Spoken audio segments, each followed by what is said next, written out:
días, repito, comenzamos la siguiente sesión del Congreso, que tiene un formato diferente. No se trata de una mesa redonda al uso, donde hay una serie de ponencias expuestas más o menos formalmente, sino que lo que pretendemos es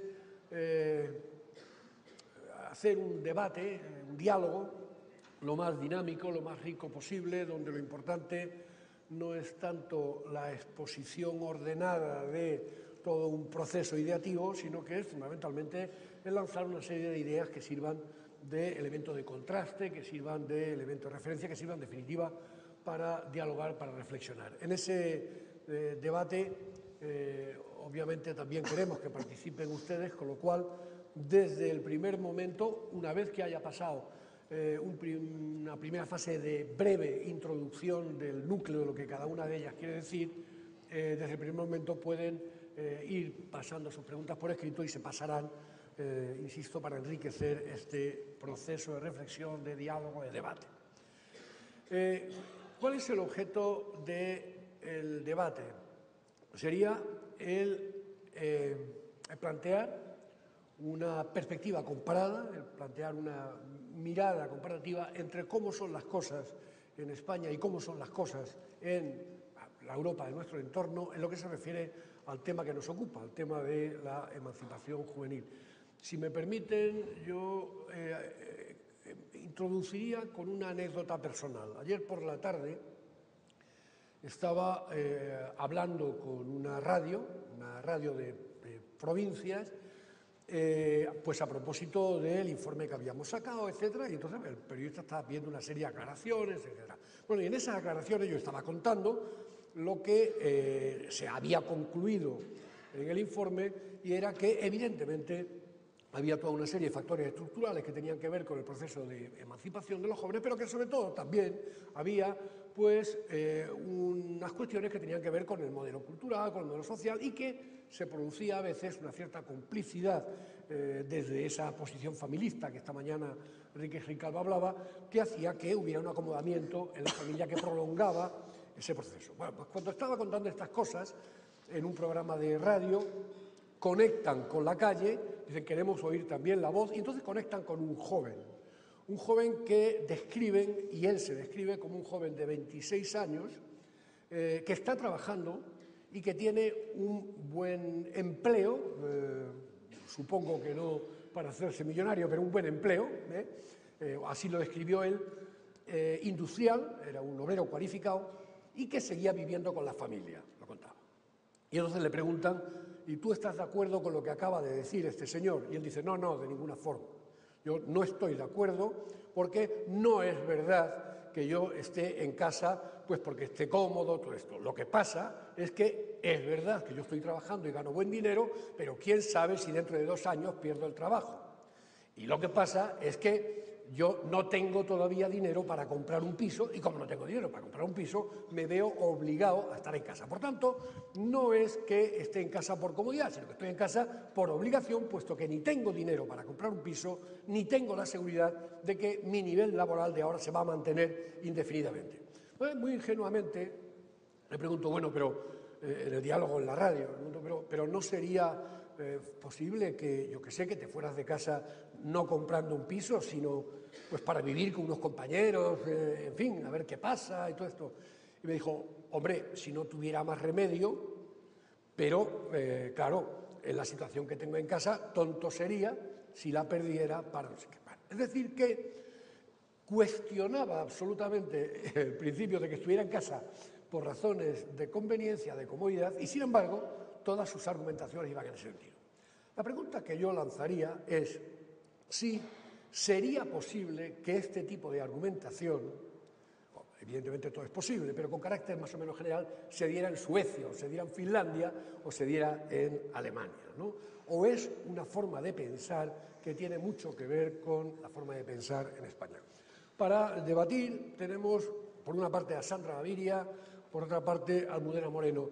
Sandra Gaviria es doctora en Ciencias Sociales por la Universidad de París-Descartes y en este momento es profesora titular de Sociología en el Instituto Universitario Tecnológico en la Universidad de Le Havre, en Francia. Además, es miembro del Centro de Investigación CIRTAI de la universidad, de la misma universidad, Le Havre, y es miembro del comité de redacción de la revista Ágora Debates de Juventud. Tiene 2 libros, evidentemente ha publicado muchas cosas, pero solo voy a hacer referencia a 2 libros que explican perfectamente el por qué está aquí. Uno se llama Juventud y Familia en Francia y en España, y está publicado por el Centro de Investigaciones Sociológicas, y el otro es Quitter ses parents, abandonar a los padres, que está publicado en Press Universitarias de Rennes.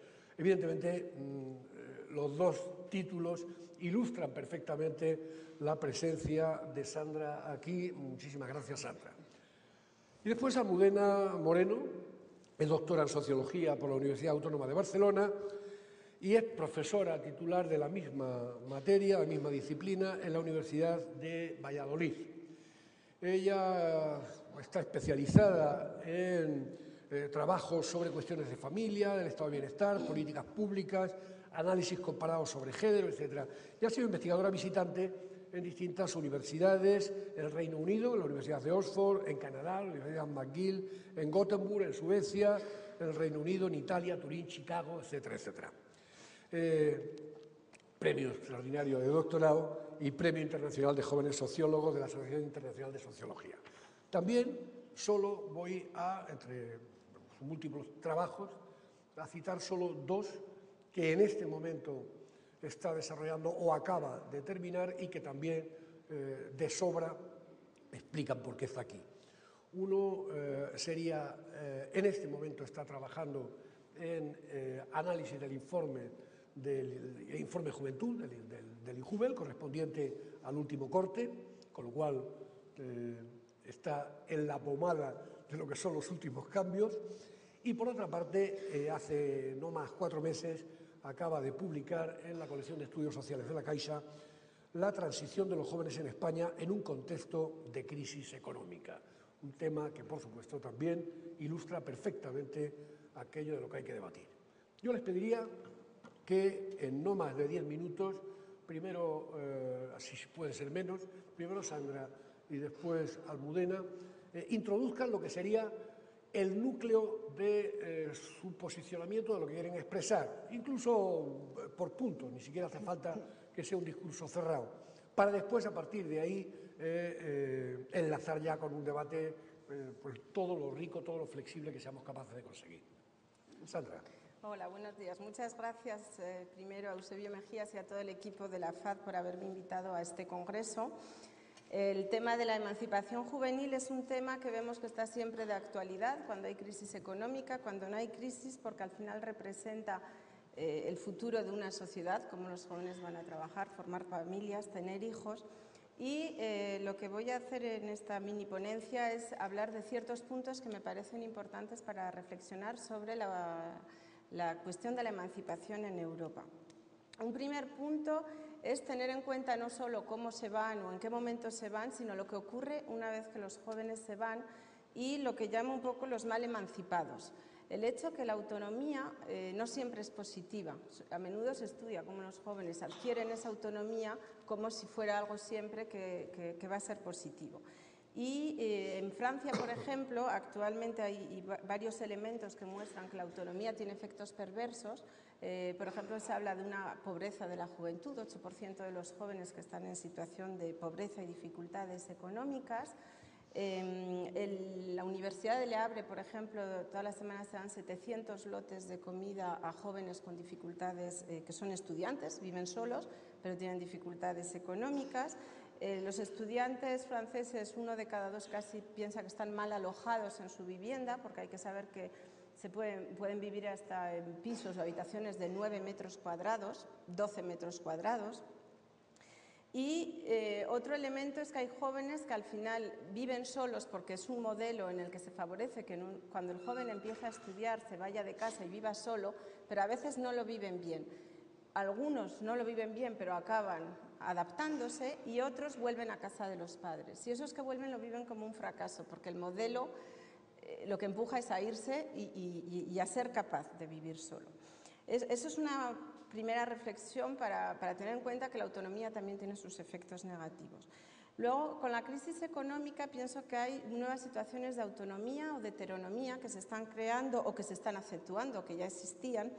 A nivel de la autonomía, por ejemplo, como ha hablado ya Gil Calvo, los jóvenes que se van a otros países. Al final han encontrado una manera de emanciparse yéndose a otro país, pero ellos están contentos porque al final tienen trabajo y una mejor situación económica, y las familias tienen un cierto orgullo porque son jóvenes formados y al final es un orgullo que su hijo se haya ido al extranjero, aunque mediáticamente puede que a menudo se vea como un fracaso en la sociedad española.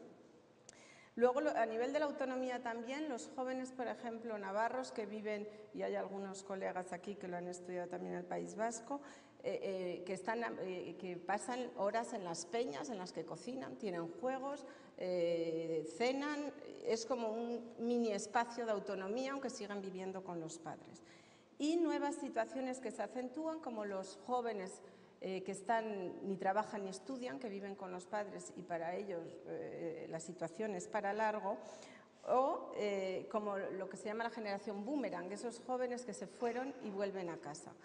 Y la familia acordeón, que se alarga o se estrecha en función de las crisis económicas, y estos son nuevas formas o formas que ya existían que se están acentuando con la crisis. Me parece importante también reflexionar el lugar que una sociedad da a sus jóvenes generaciones. Es una generación sacrificada, el desclasamiento, que los jóvenes ya no llegan a obtener las situaciones ni en función del diploma, ni respecto a las situaciones o posiciones sociales que tenían sus padres.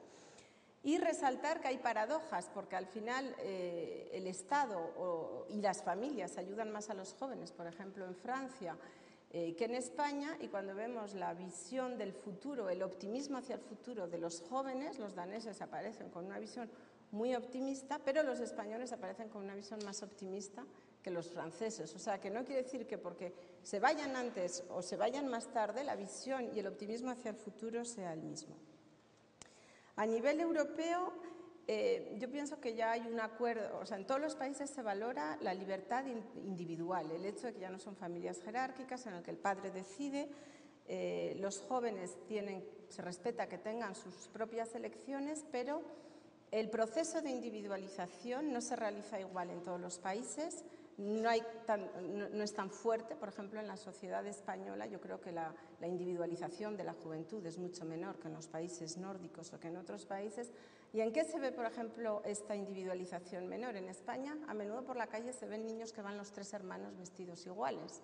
Entonces ahí se ve que no se considera primero que los viste con el gusto de los padres o de la madre, y que luego no se considera que hay que favorecer el desarrollo personal y la identidad personal de cada uno, sino que son miembros de la familia, primeramente. Otro ejemplo, el hecho que se suele dar el mismo nombre al abuelo, al padre, al hijo, o sea, ya se le da un nombre al niño con la identidad de un miembro de la familia, y que a menudo el miembro de la familia todavía está vivo. Entonces, ese proceso de individualización se construye no solo en la juventud, pero desde la infancia. Desde la infancia en Francia, por ejemplo, se les dice, el otro día iba por la calle y una madre le decía a un niño, ¿sabes? Tienes derecho a decir que no. Desde la infancia se les enseña que son individuos que tienen derecho a decir que sí, a decir que no, a separarse un día de la familia, a tener sus gustos, sus opiniones. Entonces, el proceso de individualización, aunque se realiza a nivel europeo, es distinto en los países del sur, yo creo que en los países del centro o países del norte, países del este. Y hay que reflexionar también a la relación que una sociedad tiene al individuo solo. ¿Qué es estar solo? ¿En qué influye estar solo para construir su identidad y para construirse como individuo? En los países nórdicos se valora que en un momento dado el joven sepa vivir solo, porque es como saltar etapas. Una joven que entrevisté hace poco decía, es como el juego de Super Mario de Nintendo, que va saltando niveles. O sea, vives solo, es una dificultad, te adaptas y la superas, te adaptas y pasas la dificultad de gestionar el presupuesto, que a lo mejor los primeros meses se te va porque no lo sabes gestionar, como si se creciese sufriendo y pasando etapas. Entonces, ¿cuál es esa concepción en los distintos países? En España se considera que se crece sufriendo, en la juventud es una etapa para sufrir, para luchar, para saltar etapas, o al contrario, una etapa para estar protegido, para sobre todo que no malvivas en un piso pequeño, que no te tengas que lavar la ropa, que no tengas que asumir cargas y responsabilidades. Otro elemento del que me gustaría hablar, que está ligado a la relación al individuo solo, es que los jóvenes españoles se emancipan tarde, pero pasan unos años en los que no viven en pareja, o sea, no se meten en una vida de pareja. Sin embargo, los jóvenes en Europa, en muchos países, se meten antes en una vida de pareja, o sea, se independizan de la familia, pero están antes en una vida cotidiana de pareja, que ya no es esa vida de juventud, con los amigos constantemente, etcétera. O sea, que hay que ver al final uno de qué se independiza para ir hacia qué situación. Entonces, brevemente, no sé si me quedan unos minutos, bueno, los modelos europeos yo creo que todo el mundo más o menos los conoce, y si no, pues ya tendremos tiempo. Y un último elemento es que, según si el Estado ayuda más o no a los jóvenes, se puede crear una polarización de la juventud, dos juventudes, porque al final el problema es para los jóvenes que no tienen la ayuda de la familia, cuando el Estado no está presente. Pero bueno, tendremos tiempo de debatir de todos estos temas. Sí, bueno. Muy bien, bueno, buenos días a todos. En primer lugar, también agradecer a la FAD y a Eusebio la oportunidad de poder estar aquí y de poder debatir y reflexionar con todos vosotros. Bueno, yo para empezar, me gusta mucho el título que han puesto, ¿no? Lo de autonomía, sobre independencia y autonomía, porque creo que son dos cosas diferentes. Una cosa es la autonomía con respecto a la toma de determinadas decisiones y otra es la independencia residencial.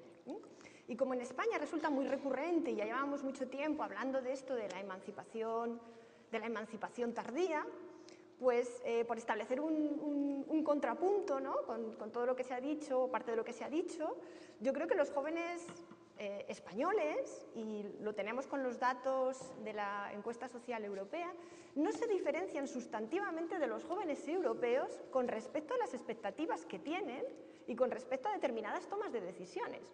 Por ejemplo, los jóvenes que están viviendo con sus familias son autónomos con respecto a las relaciones sexuales, a las relaciones de pareja, a los estudios que quieren hacer y no quieren hacer, a su ocio, a viajar, es decir, son autónomos totalmente y muchas veces completamente autónomos de sus padres, porque como decía ayer Andreu, muchas veces sus padres no se enteran o no se quieren enterar. Es decir, son autónomos y en este sentido no se diferencian sustantivamente de los jóvenes europeos. Otra cosa es la independencia. Es decir, bueno, claro, lo que no tienen es autonomía de gasto, ¿no? Es decir, porque como no tienen ingresos, no tienen autonomía de gasto. Pero otra cosa es la independencia. Y aquí es ya cuando empezamos a decir que los jóvenes españoles se diferencian sustantivamente de los jóvenes europeos porque no se independizan y porque no se van de casa, ¿no? Quería introducir ese matiz porque me parece muy interesante hacer esta diferencia entre autonomía e independencia. Es decir, nuestros jóvenes son autónomos dentro de la familia, es decir, dentro de la dependencia residencial de la familia. Cuando vemos los datos de esta encuesta social europea, creo que desde el 2007, pues vemos que los marcadores con respecto a las expectativas no se diferencian sustantivamente. Es decir, cuando se les pregunta ¿a qué edad esperas tener una pareja? ¿A qué edad esperas irte de casa? ¿A qué edad esperas ser padre? Pues es que prácticamente todos los jóvenes de todos los países entrevistados dicen lo mismo. Es decir, no hay diferencias con respecto a la expectativa. Donde luego sí que hay una diferencia es con respecto al comportamiento. Es decir, si dicen una cosa, ¿por qué luego hacen otra? Es decir, ¿por qué hay esa contradicción entre las expectativas y el comportamiento real? Y entonces, bueno, pues vamos a tratar de buscar, siguiendo un poco los discursos de los compañeros que aquí han estado y de Sandra, vamos a tratar de buscar alguna explicación de esas diferencias con los jóvenes europeos. Primero, la cultura, ¿no? Que también lo dijo Enrique esta mañana, ¿no? El familismo, que es esto del familismo, ¿no? Esto de la solidaridad, de la dependencia familiar. Pues es verdad, hay una cultura de la dependencia familiar, de esta solidaridad familiar, que de alguna manera se viene reproduciendo y que además es una forma, como muy bien lo cuenta, que también se ha mencionado esta mañana Cécile Van de Bell, es una forma de adquisición de identidad de los jóvenes. Es decir, los jóvenes tienen identidad, adquieren su identidad a través de esta dependencia familiar. Por lo tanto, claro, no se puede explicar este fenómeno sin esto del familismo, ¿no? Que habría mucho que hablar, porque aquí tenemos el trabajo originario de Banfield, que ya nos empieza a hablar de esto del familismo, y Reger, que es de alguna manera el que más ha estudiado esto de la familia en perspectiva histórica, etcétera, etcétera. Por lo tanto, bueno, pues es algo que está ahí y que viene avalado por diferentes datos. Es decir, la encuesta europea de valores, cuando de alguna manera se les ha preguntado qué valor dan los jóvenes españoles a la autonomía, pues dan un valor mucho más bajo comparado con otros jóvenes europeos. Es decir, que claramente lo tienen asumido, es algo asumido, que para ellos la autonomía o la independencia, quizá aquí tendríamos que matizar el concepto, ¿no? Como se preguntó, como no se preguntó, la independencia de alguna manera no es tan importante para ellos como para otros jóvenes europeos. Y como la familia está en todo, en España, pues entra la variable familiar. ¿Y qué pasa con las familias?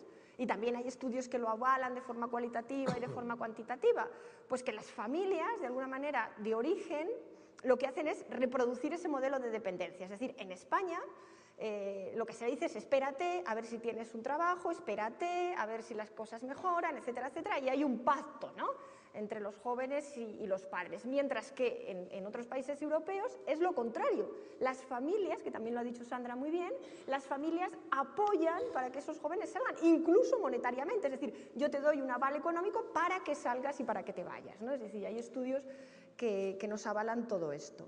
Y luego entran los factores estructurales, ¿no?, que son los que más mencionamos y más sabemos y más conocemos, que bueno, pues aquí no quiero dar datos porque resultaría muy aburrido, pero es verdad, la vivienda está Teresa Jurado, que después nos lo contará, pues con la vivienda ha sido un elemento fundamental. Quizá las cosas ahora estén cambiando, pero aunque el precio de la vivienda esté bajando y aunque el precio del alquiler está bajando, también está bajando sus ingresos. Es decir, ahora estoy manejando los datos para el próximo informe y han bajado sustantivamente sus ingresos y su capacidad de autonomía del gasto, ¿no? Es decir, que bueno, pues de alguna manera mejora el mercado de la vivienda, pero se empeora sustantivamente su situación económica. Entonces, pues realmente no sé cómo eso se va a equilibrar. Y por otra parte está todo lo que tiene que ver con el trabajo, que los datos de empleo pues también son conocidos por todos y se han mencionado aquí muchas veces. Y bueno, pues el mercado laboral, las condiciones del mercado laboral, de alguna manera, no facilitan esa inserción laboral. Y luego también ha citado Sandra el papel de las instituciones, ¿no?, del estado del bienestar, porque claro, aquí se nos junta el familismo de la familia con el familismo del Estado, ¿no? Es decir, que el Estado de alguna manera favorece o ha favorecido ese familismo, ¿no?, que sean las familias las que se sigan ocupando de los jóvenes. Y también lo han contado esta mañana con el recorte que ha habido en la renta de emancipación, en el subsidio de inserción, etcétera, etcétera. Es decir, al familismo de las familias se une el familismo de las instituciones. Por lo tanto, el cóctel perfecto para que esto no cambie. Aunque sí que es verdad que las cosas están empezando a cambiar, ¿no? Las cosas están empezando a cambiar, y yo el efecto de la crisis, por meter otro tema para el debate, el efecto de la crisis no le termino de ver claro sobre la independencia. Los datos que yo he manejado no dicen que haya cambios sustantivos en lo que es la independencia residencial. Ya hablemos de la independencia residencial. No veo realmente ese cambio. Quizás se pueda estar produciendo, pero en los datos que yo estoy manejando hasta ahora no lo he visto. Puede ser incluso que se produzca el fenómeno contrario. Es decir, que en épocas de bonanza las familias han estado sustentando económicamente a estos jóvenes, pero en épocas de crisis, si la familia, los miembros de la familia están en paro, los sueldos, el que esté trabajando su sueldo baja, a lo mejor se crea la tendencia contraria, que también lo apuntó esta mañana Enrique. Es decir, puede ser que ahora se cree una tendencia de emancipación más temprana. Es decir, es imposible. Como también lo dicen los datos por clase social, por introducir la clase social. Es decir, los jóvenes de las clases sociales menos favorecidas son los que se van antes. Pero es lógico, es decir, lo decía también ayer Andreu, es decir, si yo no puedo vivir en una casa de 60 metros cuadrados discutiendo continuamente con mis padres sobre a qué hora vengo, a qué hora no vengo, etcétera, etcétera. Es decir, cuando hay un conflicto te vas. Es lógico, ¿no? Es decir, y ahí pues se produce también el fenómeno de clase social, que sería muy interesante que debatiéramos sobre él, porque la autonomía y la independencia residencial tiene factores que les hace de alguna manera que sea un elemento muy heterogéneo. No podemos hablar de todos los jóvenes, tenemos que hablar de la perspectiva de género, que si queréis luego hablamos. Es decir, las mujeres se independizan antes, ¿pero para qué? Es decir, en todos los países europeos se independizan antes, pero en España mucho más. Pero ¿para qué se independizan las mujeres antes? En los datos que estoy manejando, que son unos datos todavía en elaboración o que todavía tengo que seguir trabajando más, lo que he visto es que la independencia residencial de los varones jóvenes se asocia con el empleo, es decir, con la autonomía económica, mientras que en las mujeres la independencia residencial no se asocia con la autonomía económica y con el empleo. ¿Qué quiere decir? Que muchas mujeres pasan a ser dependientes en su nuevo hogar, seguramente de sus compañeros. ¿No? Es decir, que ahí estoy pensando y debatiendo sobre todo esto. Es decir, el género es un fenómeno importante a la hora de explicar la diferencia, por ejemplo, y que está Pau también, que nos lo contará, que también lo estudió y que ha utilizado mucho sus estudios sobre esto, ¿no? Como el ciclo vital es diferente en las mujeres y en los hombres. Está el género, está la clase social. Es decir, hay muchos, está la procedencia, es decir, los jóvenes extranjeros no tienen el mismo comportamiento ante la emancipación que los jóvenes españoles, etcétera, etcétera. Es decir, hay muchos elementos que podemos debatir y reflexionar ahora. No voy a decir ya nada más, ¿no? sobre la formación, ¿no? Es decir, cómo ahora que está tan de moda, que estamos todo el día hablando del fracaso escolar, de los ninis, de toda esta cosa, bueno, pues esto también es un elemento fundamental en este caso, para rebatirlo. Es decir, estoy completamente en desacuerdo con todo lo que se está diciendo sobre los ninis en el tono despectivo que se está diciendo, ¿no? Es decir, además me he molestado en buscar los datos de Eurostat para ver realmente quiénes son los jóvenes que no quieren estudiar y no quieren trabajar, y bueno, pues es que no son significativos estadísticamente, ¿no? Es decir, que hay elementos que explican y otros elementos que de alguna manera están en la opinión pública y que muchas veces nos confunden, ¿no? Es decir, que bueno, ahora por abrir un poco el debate y la reflexión, que podamos todos seguir con esta reflexión. ¿Vale? Muy bien, a partir de ahora intentemos que la cosa sea mucho más dinámica. Habéis planteado una serie de cuestiones que podéis debatir en el orden que queráis, pero que yo me atrevería a decir primero, hay unas cuestiones conceptuales, ¿no? Por ejemplo, yo entendería que habéis dicho que la autonomía es algo diferente a la emancipación, aunque la autonomía o la búsqueda de la autonomía sería un poco el motor de la emancipación. A partir de ahí habría emancipaciones que consiguen solventar o responder a las necesidades de autonomía y otras que pueden ser más frustrantes, ¿no? La primera pregunta que yo haría es, ¿y en esa autonomía qué es posible sin la independencia residencial, en esa autonomía que se vive en casa de la familia, ¿hay algún déficit de la autonomía o es una autonomía de la que podemos sentirnos, digamos, satisfechos? ¿En qué medida la independencia residencial añade algo a esa autonomía o no añade? ¿En qué medida es un beneficio o no es un beneficio? ¿O es un criterio que planteamos? Primero. Segundo, habéis sacado el tema del fracaso. El fracaso es igual cuando el proceso de autonomización se vive como un proceso y, por tanto, sometido a ensayo-error, o cuando se vive como un punto finalista en el que tiene que haber un cambio y que si funciona, funciona, y si no funciona, claramente supone una ruptura. Por otra parte, ¿fracasa el sujeto a emanciparse o también siente que fracasa la familia? Pregunto, en esta complicidad, en esta dialéctica familista de la que se ha hablado. La familia necesita también emanciparse, etcétera. Todas estas cuestiones que están ahí, que tienen que ver con lo teórico, con el modelo. Y después podemos hablar más de lo estructural. Bueno, a nivel de la primera pregunta, para empezar, podemos ir contestando sobre si la autonomía en la familia es siempre positiva, ¿no? De los jóvenes que no están emancipados. Esa es un poco tu pregunta. Yo creo que en la familia española, o sea, hay el aspecto de que uno es autónomo viviendo con los padres, que es verdad que hay cosas que para un europeo chocan, o sea, el joven que sale de casa a las 1 de la mañana, se levanta a las 3 de la tarde, come algo porque tiene una comida preparada, etcétera. Pero hay también el lado un poco oscuro, que además a los jóvenes les cuesta como expresarlo, ¿no? Pero lo acaban expresando, que es un poco la familia súper controladora. Entonces, Andreu es verdad que decía no se cuenta todo y tal, pero siempre tienen ahí una persona que quiere saber a dónde va, dónde está, quiénes son sus amigos, una hiperprotección también a veces, o sea, que no les dejan un poco aire para respirar y para... Entonces yo creo... Y el chantaje afectivo, o sea, en cuanto ya el joven de verdad intenta tomar una posición que no es la posición que la familia desea o que los padres desean, es, ay, pero qué pena, ay, pero cómo puedes hacer esto, ay, pero cómo nos puedes... Entonces yo creo que ese es el lado, así como en la familia francesa o la familia europea, a lo mejor es ese exceso de autonomía, que a veces los jóvenes se sienten con falta de vínculos, aunque la familia funciona bien, pero de otra manera. En el caso español yo creo que a veces la familia puede ser un poco excesiva por su protección.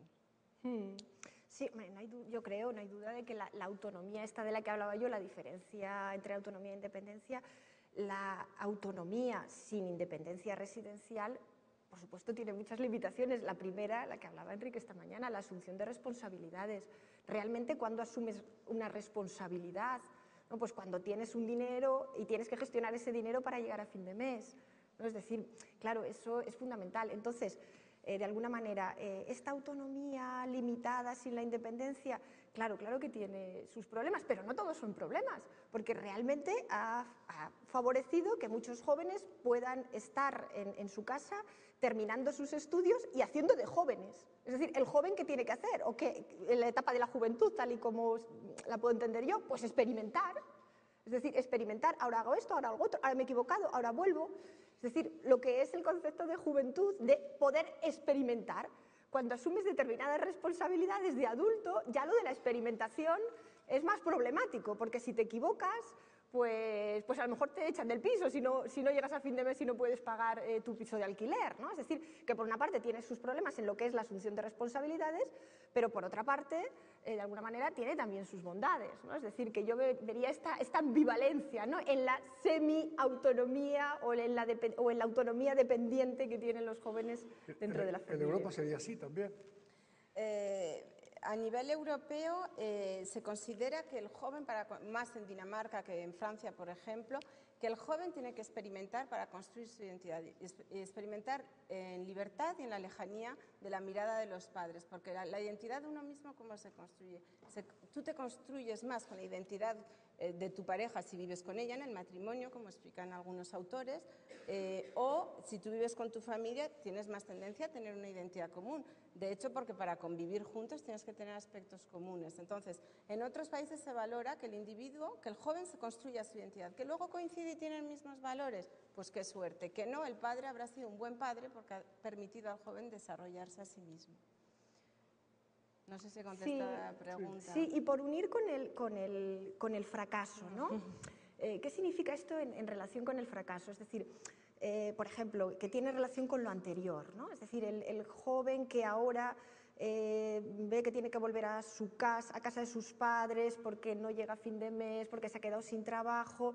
Esto lo podemos conceptualizar como un fracaso, es decir, la vuelta al hogar familiar es un fracaso, pues seguramente sea un fracaso personal, es decir, no soy capaz de experimentar lo que es la independencia plena y el joven español vuelve a casa cuando se produce un fracaso. No sé qué hacen los jóvenes europeos, aquí no tengo datos. Yo me acuerdo que vi en la Seminci una película muy interesante que se llamaba La vida en obras, que contaba la vida de creo que eran jóvenes alemanes, bueno, pues tenían los mismos problemas que el joven español, ¿no? La relación de pareja, tengo una pareja, la pierdo la pareja, es decir, me conecto, me desconecta la pareja, el SIDA, el trabajo, me quedo sin trabajo. Bueno, pues estos jóvenes en trabajos no cualificados, había de todo, ¿no? Y un joven no cualificado se quedaba sin trabajo y no se le planteaba por la cabeza volver a casa de sus padres, ¿no? Que es lo primero que pensaría el joven español, ¿dónde voy? ¿No? Y estos jóvenes, ¿qué hacían? Pues la película es preciosa, ¿no? La vida en obras, es que el joven tiene la vida en obras, es verdad, está haciendo su vida en obras para adquirir de alguna manera ese estatuto de adulto. No, pues los jóvenes que aparecían en esta película no volvían ninguno a casa de sus padres. En Francia están aumentando las cifras de los jóvenes que vuelven al hogar y para el modelo francés, por ejemplo, es un gran fracaso que los jóvenes vuelvan, porque los padres... Para el gobierno. Para el modelo francés para el modelo. Bueno, y para el gobierno y para la sociedad. Porque además en el modelo estamos hablando de la emancipación de los hijos, pero está también la libertad de los padres. O sea, que para los padres es importante en un momento dado tener su vida sin los hijos en casa, tener más libertad, tener que preparar menos cenas, o sea, todas esas cosas. Entonces, que los hijos vuelvan es un fracaso para los hijos y es un fracaso para los padres. Las causas de la vuelta eran las que ya eran también hace años, lo único que ahora aumenta, pero suele ser la ruptura amorosa, porque ¿qué pasa? Que como vale más barato vivir con la pareja que vivir solo, a veces si rompes con la pareja ya no te llega para vivir solo. o puede ser también por causas de trabajo o por causas de jóvenes que deciden volver a estudiar otra cosa y dejar su trabajo, o sea que eso ya es una causa de voluntad de desarrollo personal. Yo creo que para los jóvenes españoles, más allá de que la vuelta sea un fracaso, que también existía cuando se separaban y tal, o sea, ya existían causas de vuelta, yo creo que un fracaso para un joven español es aquel que no puede acceder a la propiedad. O sea, es como que no acaba de siendo un adulto de verdad, un adulto integrado que ha conseguido lo que se debe, comprarse el piso. O sea, un joven que van pasando los años y que sigue siendo inquilino, es como que ha fracasado algo en ese camino de la emancipación. Para una familia francesa sería un fracaso que el hijo o la hija vuelvan. Sí. Para una familia española el fracaso sería que el hijo o la hija no consigan un piso propio. Sí, y yo creo que, como decía Enrique Gil Calvo, que con la crisis yo estoy con muchas dudas de cómo puede evolucionarlo. Pero todo eso está cambiando. Porque en los datos que estoy manejando para el próximo informe he visto que aumenta el número de jóvenes que viven en pisos compartidos. Es decir, el tener un piso propio está cambiando con la crisis, porque antes tener un piso era tener pues una herencia, pero ahora no. Porque ahora tener un piso puede ser, o tener una hipoteca, puede ser que te quedes en la calle mañana desahuciado y sin piso, ¿no? Con lo cual el concepto... Supongo que puesto que las familias, ni las francesas ni las españolas, son masoquistas, lo que las familias francesas harán será lo posible para que el hijo o la hija no vuelvan a casa. Y en cambio la familia española hará lo posible porque el hijo o la hija tenga un piso. Exactamente. Sí, eso hay que matizarlo, porque bueno, al final todo el público a lo mejor no conoce los modelos, nuestros colegas los sociólogos sí, pero a lo mejor todo el público, entonces a lo mejor es importante recordarlos rápidamente, porque en el modelo, como en Dinamarca, en los países nórdicos, los jóvenes se van porque el Estado les ayuda, el Estado de Bienestar da muchas ayudas y a partir de los 18 años les considera como individuos, sin tener en cuenta lo que ganan sus padres, que como lo comentaba antes Inés de Alberdi, con los cambios que ha habido aquí con los 400 euros, es indignante que se considere los ingresos de los padres, porque ahí se ve que no se considera al joven como un individuo individualizado, sino como todavía parte de la familia. Bueno, el modelo danés en el que el Estado ayuda a los jóvenes en el proceso de emancipación. En el modelo como en Gran Bretaña, ¿qué ocurre? Que se va a apoyar que los jóvenes puedan pedir, por ejemplo, créditos para formarse y luego que entren rápido en el mercado del trabajo para poder reembolsar los créditos, pero las ayudas del Estado son muy bajas. En países como Francia, y yo por eso creo que está este problema de la pobreza de la juventud, en Francia en realidad hay un modelo de autonomía tan fuerte como en Dinamarca, que es importante que se vayan y tal. El problema es que el estado de bienestar no da tantas ayudas, porque hay una ayuda de 160 euros para cualquier estudiante que alquila un piso, 7% de los estudiantes están alojados en pisos subvencionados de residencias de estudiantes subvencionadas, pero el modelo no cubre. Entonces el problema es que ni está la familia ni hay bastante cobertura por el estado de bienestar. Y luego está el modelo español en que ya sabemos que hay menos ayudas del estado de bienestar. En ese modelo, ¿qué peso tiene la necesidad o la búsqueda o la intención del emparejamiento? Sí, respondo al emparejamiento, pero antes voy a decir sobre la pobreza, ¿no? Porque ha contado una cosa interesante sobre la pobreza, ¿no? Decías antes que los jóvenes franceses ha aumentado su tasa de pobreza por estar emancipados, y es verdad que en España, curiosamente, los jóvenes no han tenido nunca un estado del bienestar tan generoso como en otros países europeos, y sin embargo la tasa de pobreza de los jóvenes españoles ha sido, pues eso, muy reducida, porque claro, estaban en las familias y son las familias, y los últimos datos que he manejado ha aumentado considerablemente en los últimos años, está aumentando la tasa de pobreza de los jóvenes, o sea, los que están en casa y los que están fuera, claro, como consecuencia del empobrecimiento general de las familias, porque en España todo gira en torno a la familia, ¿no? Es decir, que si la familia se empobrecen los jóvenes, que sería una diferencia con respecto a los europeos, ¿no? Me parecía interesante señalar lo de la pobreza. Y el emparejamiento, ¿no? Que ¿cómo conciben el emparejamiento? ¿Qué peso? Bueno, como decía antes, yo creo que las expectativas con respecto al emparejamiento son similares.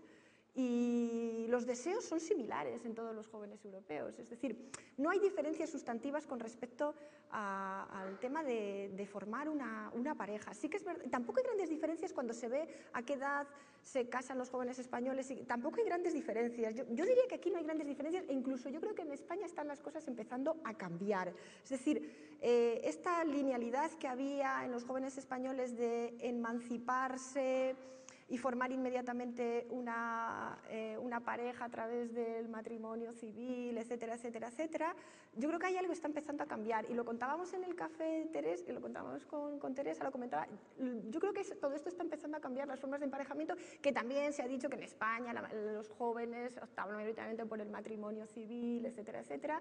Yo creo que no hay grandes diferencias, o las cosas están, por lo menos en las expectativas, no hay grandes, sí que hay diferencias en la edad que se tiene el primer hijo, ¿no? La edad de nacimiento del primer hijo, que está en torno, si no me equivoco, en torno a los 30 años. Entonces aquí sí que, claro, pero aquí entraremos en otro debate. ¿Por qué se tienen los hijos tan tarde? Porque quien tiene que tener los hijos son los jóvenes. ¿Por qué se tienen los hijos tan tarde? Entonces yo creo que con respecto a las expectativas y lo que es un proyecto de pareja, con los datos que yo he manejado, yo creo que no hay grandes diferencias. Quizá la diferencia está en cuándo se tiene cuándo somos padres. Que yo ahora que soy madre me doy cuenta que realmente la responsabilidad que te hace adulto realmente como tal es la asunción de ser padre en la pareja, ¿no? El hecho de decir, ahora hay un hijo y ahora vamos a funcionar como una empresa en la asunción de responsabilidades, ¿no? En cualquier caso hay diferencias en lo que se refiere al modelo, hay diferencias en lo que se refiere a los indicadores concretos de tal.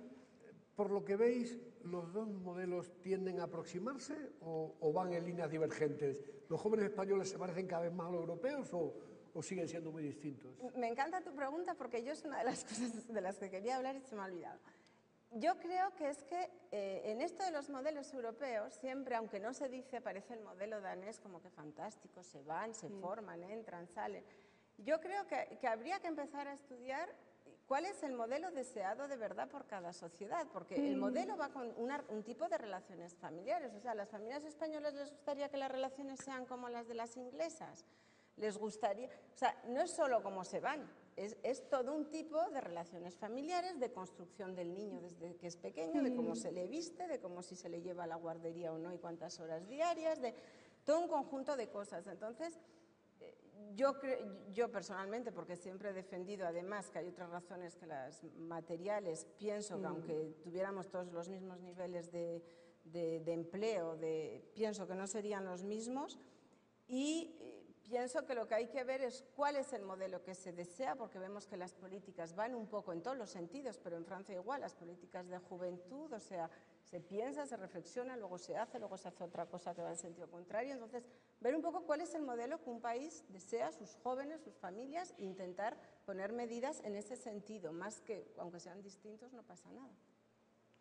Sí, completamente de acuerdo, ¿no? En que deberíamos consensuar o por lo menos dar la oportunidad, ¿no?, de reflexionar sobre estos temas, pero yo tengo la sensación como que los jóvenes cada vez importan menos, ¿no? O sea, como que cada vez hay menos lugar, menos espacio y cuando se habla de los jóvenes, tengo la sensación, igual es una sensación mía, que cuando se habla de los, no en este que es todo lo contrario, aquí estamos rebatiendo lo que se cuenta en la opinión pública, ¿no? Pero tengo la sensación de que cuando se habla de los jóvenes es para culpabilizarlos de algo, casi siempre. Sí, en cualquier caso, a la hora de buscar ese modelo de cada país, no sé, cabe preguntarse si en la construcción del modelo hay valores absolutos, es decir, ¿interesa en cualquier caso el fomento de la autonomía? ¿Interesa fomentar la participación en lo colectivo? ¿Interesa fomentar el sentimiento de compromiso con la ciudadanía, con lo colectivo, con lo social, etcétera? Porque si hay esos valores, ¿cuáles son los modelos que más lo facilitan? ¿O es indiferente? ¿Quieres empezar tú? Como quieras. Bueno, yo creo que, como lo he dicho antes, o sea, el hecho de que se valore la autonomía y la libertad personal del individuo y que un joven se le dé la libertad de elegir lo que quiera hacer, eso me parece que, bueno, está claro que está adquirido además a nivel europeo y que es una cosa que hay que conservar. La importancia de la ciudadanía, de la vida en la colectividad también, y quedaría el tema de la vivienda. O sea, ¿se favorece un país con vivienda en propiedad o con vivienda en alquiler? Yo creo que la vivienda en propiedad tiene cualidades que contribuyen a la cohesión social, también a la falta de movilidad, porque lo que decía Enrique esta mañana, Gil Calvo, claro, es verdad que si tú eres dueño de tu vivienda, de ahí no te mueves, tus amigos son con los que ibas al colegio desde la edad de 3 años, entonces, al final la vivienda en propiedad yo creo que aporta cohesión social, pero que a la vez tiene sus lados negros también, de menos movilidad, de hipotecar tu vida, porque al final la vivienda en propiedad no te permite experimentar, o sea, tú ya eres prisionero de tu vivienda y la experimentación se acabó. Sin embargo, un joven que es inquilino lo deja todo, se puede ir a viajar, puede volver, etcétera. Sí, es decir, ¿qué papel debe asumir una sociedad y los grupos que forman esa sociedad para saber qué quiere con respecto a los jóvenes? Sí, yo creo que la mayoría de las sociedades y de los gobiernos apuestan por la autonomía de sus jóvenes, pero al final termina siendo un problema económico, como casi todo. Es decir, qué fórmulas ideamos para favorecer la autonomía de los jóvenes. Y ha habido varios intentos, ¿no? Ha habido varios intentos que en el caso español han sido muchas veces simbólicos porque no se ha conseguido gran cosa, y yo creo que sí, que ese es un objetivo claro de todas las sociedades y de todos los gobiernos. Con respecto a la participación, pues esto es un tema muy interesante. Yo no soy la persona más indicada para hablar de todo esto porque yo no soy experta. Es decir, lo único que yo he observado o he visto en los datos que he manejado es que cada vez hay un gran distanciamiento, y concretamente en España, entre las formas formales, perdonadme la repetición, de participación institucional y las formas ideadas por los jóvenes para participar. Entonces, cada vez hay más distancia y eso genera cada vez más desafección. Es decir, el último sondeo que hizo el INJUVE sobre el 15M, que fue de octubre pasado, pues ahí la desafección se veía claramente con respecto a las formas de participación y con respecto a las instituciones. Supongo que esos datos, si se hicieran ahora, habrían empeorado todavía aún más. Por lo tanto, aquí hay un claro problema que yo no sé diagnosticarle porque yo no soy experta ni puedo decir nada al respecto. Además, hay aquí personas mucho más cualificadas que yo para hablar de todo esto, pero yo sí que observo o intuyo que los canales institucionales de participación van por un lado y los canales de participación no formal de los jóvenes van por otro, y que realmente cada vez hay más distancia, cada vez más desafección. Y bueno, esta tarde está la clase política, ¿no? Es decir, que esto se les puede plantear, a ver qué, es decir, el debate puede ser interesante esta tarde de cómo ven a los jóvenes y cómo los jóvenes les ven a ellos, ¿no? Es decir, de cómo se puede buscar ese punto de unión, ¿no?, entre lo que es la clase política, las instituciones, los jóvenes, y canales de participación comunes, que es lo que necesitamos para fortalecer nuestras democracias, ¿no?, que haya canales de participación comunes donde estemos todos. Hay una pregunta que tiene que ver con eso. Hay una pregunta que dice que los distintos modelos, el joven a veces parece depender de la familia, otras veces parece depender más de políticas públicas, pero que al final siempre depende. Y ligado con eso, el reverso sería alguien que señala que encuentra un vacío en el diálogo, y es que se habla poco de la importancia, de la impronta, del impacto que pueden tener la presencia o ausencia de políticas públicas. Serían las dos caras de la moneda. Que se habla poco del impacto que podrían tener las políticas públicas. Sí, las políticas públicas, en qué medida influyen en un modelo, lo construyen, facilitan, no facilitan, qué peso tienen como factor estructural. Hombre, yo creo, por ejemplo, en España la renta que se puso, la renta de emancipación, ahí está claro que es una política que favoreció no la emancipación de los estudiantes, que es lo que se considera En Europa, cuando se habla de políticas que ayudan a la emancipación, no se hablan de políticas cuando ya trabajan. Y aquí se dio una ayuda a jóvenes que ya tenían un trabajo, era como una ayuda a los mileuristas casi, pero no era una ayuda en la época de estudiantes. O sea que ahí se ve el impacto de hacia quién va dirigida. En España nos ha favorecido una independencia de los estudiantes, ha favorecido una independencia de los que trabajan.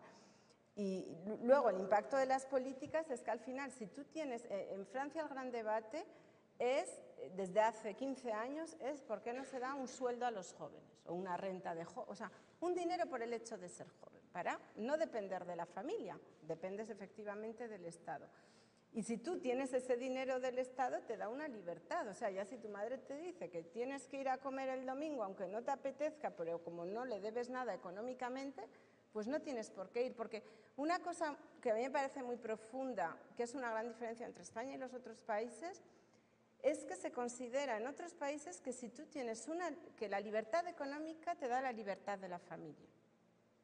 Y en España yo creo que aunque los jóvenes tuviesen esa libertad económica, la presión familiar y la voluntad de la familia actual, que puede cambiar, es que tú tienes que seguir yendo a comer a menudo, yendo a pasar unos días de vacaciones. O sea, tú sigues siendo miembro de la familia, que ganes un pastón o que ganes poco. Y en Europa, y por lo menos en Francia, hay la idea que si tú tienes tu libertad económica, puedes hacer lo que quieras con tu familia. Si te apetece, porque lo eliges, porque es una familia relacional, vas a verles porque te llevas bien, pero si no, pasas. Almudena, por no dejar sin responder la pregunta que me daba la impresión de que encerraba una cierta paradoja. Decía, para que los jóvenes se independicen en cuanto a vivienda, hay que poner en marcha una serie de acciones, o bien desde la familia o bien desde las políticas públicas, que no precisamente contribuyen a aumentar su autonomía, sino que a veces los hacen dependientes. ¿Lo ves así? ¿No lo ves? ¿Cómo? Bueno, realmente en España es difícil plantear la reflexión sobre qué papel juega el Estado, las políticas públicas en favorecer la independencia de los jóvenes, porque yo creo que este es un debate reciente, es decir, y que ahora se nos va a acabar porque no hay dinero para plantear este debate. Y entonces, bueno, ¿hasta qué punto las políticas pueden favorecer la dependencia en lugar de la independencia? ¿No? Es decir, el debate neoliberal de hasta qué punto las políticas nos pueden meter en una trampa de dependencia más que de independencia. Bueno, eso en una sociedad en la que todos fuéramos de alguna manera iguales, porque aquí vuelve a un factor fundamental, que es el de la clase social y el de la desigualdad social, que aquí también se mencionó ayer y que creo que tenemos que mencionarlo. Es decir, no todos somos iguales, no todos los jóvenes son iguales, no todos los jóvenes parten del mismo punto de partida y seguramente las políticas públicas para muchos jóvenes pudieran ser un elemento fundamental para su independencia y para igualarse con otros jóvenes, ¿no? Y en esto insisto, la desigualdad sigue siendo un elemento fundamental y a partir de ahora quizá cada vez más. Cada vez vamos a ser menos iguales, ¿no? Y en el caso de los jóvenes, ayer también lo mencionaba Andreu, el concepto que lo estuve pensando por la tarde, ¿cómo era